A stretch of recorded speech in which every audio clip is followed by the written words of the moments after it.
புதுச்சேரி அரசு மனநலத்துறை மற்றும் தேசிய மனநல திட்டத்தின் சார்பாக காவலர்களுக்கான மனநல பயிற்சி நடைபெற்றது. இந்த மனநல பயிற்சி வகுப்பினை அரசு பொது மருத்துவமனை மனநல பிரிவு டாக்டர் பாலன் பொன்மணி ஸ்டீபன், கதிர்காமம் மனநலத்துறை தலைவர் டாக்டர் மதன் மற்றும் கதிர்காமம் இந்திரா காந்தி மருத்துவக் கல்லூரி இயக்குனர் டாக்டர் உதயசங்கர் மற்றும் சிறப்பு விருந்தினராக காவல்துறை கண்காணிப்பாளர் டாக்டர் பாஸ்கரன் பங்கேற்று நிகழ்ச்சியை தொடக்கி வைத்தனர்.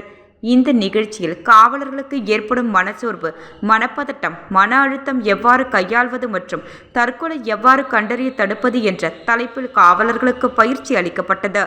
இதில் காவல் கண்காணிப்பாளர் திரு ரங்கநாதன், காவலர் பள்ளி ஆய்வாளர் திரு பங்கஜ் மற்றும் உதவி ஆய்வாளர் திரு ரமேஷ் இந்த பயிற்சி பட்டறையை ஒருங்கிணைத்தனர்.